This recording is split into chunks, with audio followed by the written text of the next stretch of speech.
I am going to change the name of the podcast to help better reach more people. Because if you Google Jersey to Vegas, obviously you're going to look for a blog or a podcast for people that are moving from New Jersey to Vegas. And that was kind of the if of it when we first started, because I did move from Jersey to Vegas and now trying to cope and trying to adjust to the lifestyle of a big move, right? So it did make sense. Now it just doesn't make sense anymore. But that's the way. And here's the name. Here's the name of the new podcast. I've done my research. I went through a couple.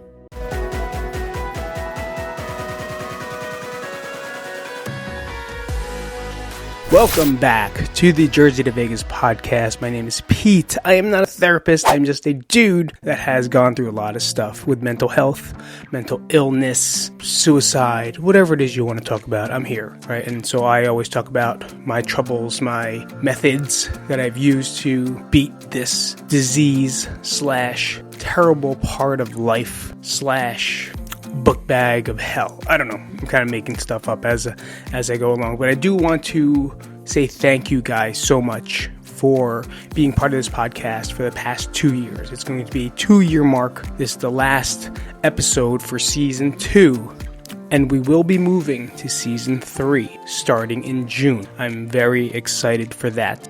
With that said, I am going to change the name of the podcast to help better reach more people. Because if you Google Jersey to Vegas, obviously you're going to look for a blog or a podcast for people that are moving from New Jersey to Vegas. And that was kind of the if of it when we first started, because I did move from Jersey to Vegas and now trying to cope and trying to adjust to the lifestyle of a big move, right? So it did make sense. Now it just doesn't make sense anymore. It kind of doesn't fit the direction that I'm going to start going with it. And if you've noticed on my YouTube channel, my YouTube shorts, I've been putting a lot more fitness stuff in there and exercise you can do for movement and being able to move, and how important movement is for your mental health. So that's the direction that I'm going to move into. Of course, I'm going to talk about every single thing that I've always been talking about, but can definitely really do enjoy talking about fitness, and I can't take that part of my life away from me. I can't take that part of my life out of me, because I do enjoy it. And I do believe, even back then, I do believe that fitness is a big, pivotal part of everyone's mental health, whether you work out or not, right? If you work out, how many people raise a hand? There's no raising of hands. Hit the like button if you use fitness and working out as a means to help your mental health, right? Everyone says it's my form of meditation. It's my time away. It's my therapy. People use it. People use bodybuilding in the gym, smashing some weights. People use CrossFit, elevating the heart rate to the maximum peak of human potential, at the same time lifting heavy weights. Yoga, finding mindfulness, tough situations and fighting your way through it. Walking, getting out there, meditating. Runners high, right? Marathon runners. Why do you guys run marathons all the time? It's so addictive. It's the worst thing for you, but it's addictive because you get a high out of it and your brain likes it. And that's why I believe movement is such a big part of this game. Movement is such a big part of who I am, right? And when you put both of these together, that's what this podcast really was about. This is where I found my middle ground. I'm not going to say my passion. Passionate about a lot of shit. I'm passionate about homemade chicken cutlets. I'm passionate, right? I'm passionate about homemade lemonade. Shit's delicious with mint leaves, right? I'm also passionate about fitness. So I feel like the word passionate is so overused, just like the word toxic. So toxic and passionate. You know what? My passion is so toxic right now. I don't even know what the fuck that means. But that's the way. And here's the name. Here's the name of the new podcast. I've done my research. I went through a couple, right? The Mental Gym was one. Then I was like, kind of sounds like LA Fitness, the Mental Gym. A picture of an arm like this when I think of the Mental Gym. I'm sure someone has it out there. I'm positive someone has it, because someone has the website. The next one was the one I really wanted. but it was kind of long. It was called Mental Health Movement, right? Mental Health Movement. Get it? It's a little play on words. Mental Health Movement, but also this is a movement. And that's kind of the name that I wrote. I made books, guys. I wrote some books in this downtime. And my first free book that's going to be out there. Not yet. Calm down. It'll be out there. And when it is, I'll let you know. It's called Mental Health Movement. And I really wanted that, but I was like, I was trying to type it. My fat, arthritic, rheumatoid arthritis fingers can't type that well. So it's like, this is too hard to do. And then, of course, I Googled it, and there's a podcast named Mental Health Movement. And, I don't want to touch someone else's podcast. I don't want to touch someone else's stuff. It might not be allowed these days according to HR. My HR. Let me check with my HR. Hey, is it okay for me to... Oh, yeah, it is? But I don't want to. Yeah, they said it's okay, but I'm not going to go with it. So the name of the podcast is going to be Mental Mobility. Why? Because just like your joints and your body, in order to be strong, you have to be mobile, right? In order to have a strong squat, a strong deadlift, your hips have to be mobile. In order for you to run or walk or jump, your hips have to be mobile. In order for you to throw or bench press or overhead press or bicep curl, your shoulders have to be mobile, right? Just as important as mobility is to your body. Otherwise, you'll never be strong, right? Mobility, stability, flexibility, all the same thing, right? That's fitness. That's becoming good. That's understanding your body's going to become in tune. But we don't think about those things when we're doing it, right? We stray away from all the hard stuff or the boring stuff, right? Stretching, flexibility, mobility, and getting loose. We don't like it. We just want to lift or we want to work out, right? But what's really important is your mobility. We just want to lift or we want to work out, right? But what's really important is your mobility, and even more so your mental mobility. Being able to get out of the single track mind. Getting out of I am this because of this. Getting out of I have anxiety, so this is how I feel. I am depressed. I have depression, so I can't do this. No, you can. You can move around it. It's just fucking boring. And it's hard. Think about when you got to do some hip openers or some hamstring stretches or lat openers, which means you're stretching your lat, stretching your hamstring, or open up your hip if you guys don't understand what that means. It sucks. It's boring. It hurts. But so do mental exercises, like using DBT cards, right? Things like this. Like I use these all the time. These are my DBT cards, dialectic behavioral therapy cards. Right? You want to know what it is? Here, keys to trust, different things. So conflict resolution tips. So I just kind of read through these to better myself mentally, right? And find skills and techniques to help me become better as a person, especially with all my diagnoses.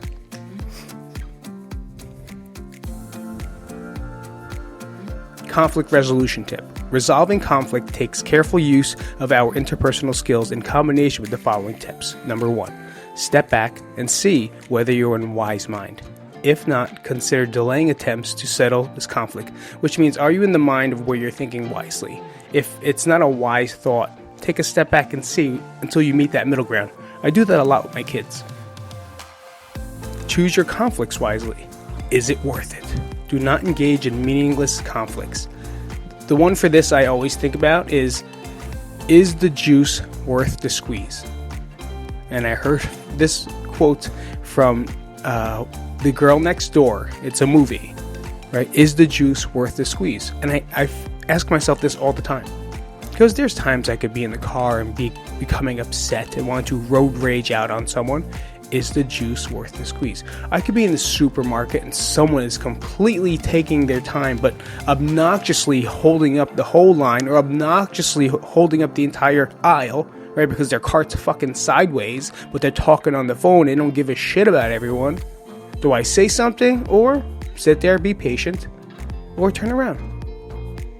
Is the juice worth the squeeze? I ask myself this all the time.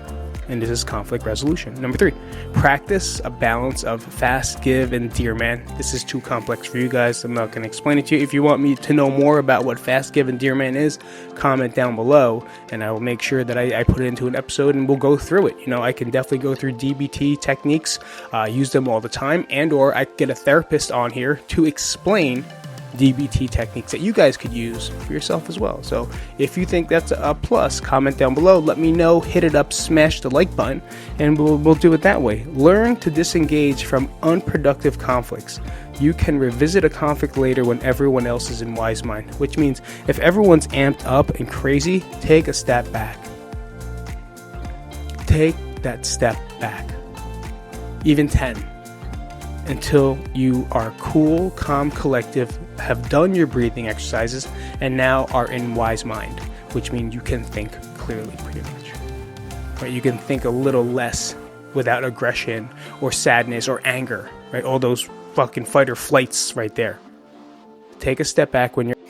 I am back, and powder is delicious. Is the joke here. So, like I said, mental mobility, the mental mobility podcast. That's where I'm definitely gonna say the mindful mobility at sometimes. I'm gonna really mess it up. And the word mobility is very hard for me to say. So hopefully it turns out the way it is. Now, what I've learned in the past, let me take a deep breath first. You can too if you want to.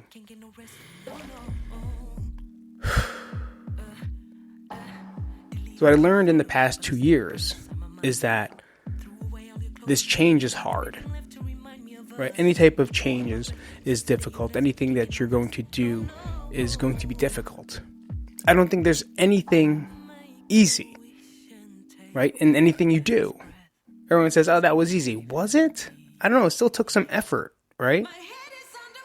But then I listened to a quote from Les Brown. Les Brown is a motivational speaker. And he says, anything worth doing is worth doing badly. Right? Which means anything that's worth it is going to be hard. And you're going to make mistakes. And it's okay. And I feel like I go back to my son had a piano recital. And he did really great, by the way. And if you haven't seen it, you go to my Instagram, at Pete Isip Instagram. And I put it up there. And I was so proud. So proud of him because, first off, he did really well. And then after that, he just was talking to the crowd and telling them that he made mistakes in the thing. And he says, it's okay. If I could find a clip, I'll put it up now. If I could put it up. If not, then go watch it. But if it is, then it'll come up right now. And he says, it's okay, I make mistakes. I do it all the time. And that's what happens. Right. He did something very well. Something very difficult for him at his age. And of course he's going to make mistakes. And it was just a great message to hear for yourself as well. Because moving here, I always thought was a mistake. But for some piece of me, it's like, no. If I'm here, it can't be a mistake. I'm here for a reason. Right? I'm here for a purpose. I'm here for something that's bigger than whatever it is that was going through my head. Because if you saw me 2 years ago, I was not. I was all black, right? I was black hat, black hoodie, black pants, black everything. Everything was dark. It didn't feel like there was any light coming out of me. Every time I tried to make a funny or try to add some humor, it was very self-deprecating. If not, it was humor based off something negative. And that's humor, by the way, right? That's sarcasm. It's normal. But I just was not in a good place. But I think about it, and I belong here. Do I love it here? No. But the more I go to New Jersey, do I love it there? No. So why are these places dictating our moods or our energy? I don't miss New Jersey. I fucking actually don't like it anymore. Based off what I know now, no. I would never move back there. There's no way. The only reason I would move back there is for my family. And that's it. I love my friends. I love the people that support me. There's nothing wrong with saying that, but I'm not going there to pay for a fucking old house. I'm not going there to pay your taxes. I'm not going there to drive your shitty fucking parkways. It's terrible. Yes, I'll miss pizza, but I don't even eat pizza anymore. Yes, I'll miss bread, but I can ship it here. Yes, you're not going to be able to find... Yes, I know. But they also have alternatives everywhere else. We're not in a third world fucking country. I'm just across the country in a different area. And the one thing that I've definitely learned here is to slow down. Because over there, it's toxic. It's a hustle environment, man. And you can't take that out of me. No way. You can't take that away from me. No way. Because I know how to grind and how to hustle. I know how to do it. I just don't want to. Because it's not worth it. All it does is causes you sadness and FOMO. And you're not good enough. That culture is very rough. I've done it. I've lived it. I've done it for years. I did it when I came here. I brought the speed that I was doing in New Jersey. I brought it here with me. Creating t-shirts, making 75 videos a day, making it look like I was the busiest person in the planet but had nothing else to do. I kept myself so busy that I didn't want to deal with what was going on inside. I made myself so busy that it took away from working on my progress of myself. And being here is teaching me that. It's teaching me, it has taught me to step back. I'm still doing my work. I still commit. I'm still consistent. I do what I have to do. Maybe 98% of the time. Yes, I'm 2%. I'm a 2% mistake maker. But I'm a 98% success person. The one difference between me and you is that I'm not scared. I'm not scared to fail. I'm not scared to make a mistake. I'm not scared to be laughed at in front of everybody. You could hustle and you could grind and you can do anything you want until you learn that failing is normal. You're going to be unhappy.